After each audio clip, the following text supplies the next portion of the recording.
You were the dove holdout. You saw 2 rate hikes from now until the end of 2019. Now you see 4 over the next 2 years. What made you change? Well, the tax plan, basically. It came much faster. Congress is moving much more quickly than we anticipated. And also, the plans that have been laid down front load the tax cuts. They're not spread out over the 10 years. In fact, many of the tax cuts expire in the later years. So that pushes a lot of the revenue losses or stimulus into the early years of the program. So now we're looking at an economy that's likely to get more of a boost. That changes the odds on where inflation is going, and it probably will change the expectations at the Fed itself, what they think will be the proper path. So is a flatter yield curve, potentially flat in the first quarter, as Steve Major of HSBC thinks, meld with that call for you? Yes, of course. The Fed is slowly moving up the front end rates in the yield curve. The back end, though, is not really reacting to U.S. domestic conditions. It's reacting to international conditions. Yields in Europe are still negative.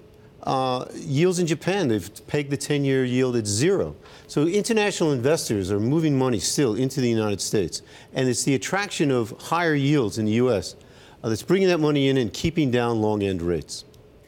What do you think the peak in yields will be? For the 10-year. For the 10-year, so we're looking 3% end of next year, and that constrains the Fed. So we actually only have 2 rate hikes in 2018.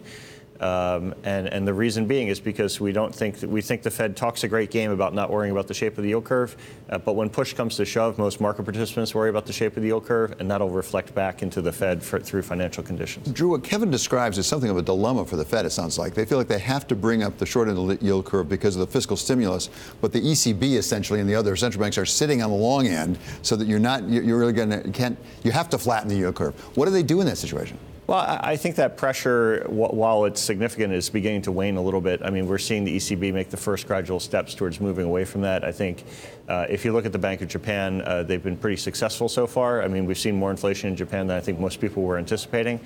And so I do think, and the UK obviously is moving rates higher, Bank of Canada is moving rates higher. So I think we're beginning to see some of that pressure come off.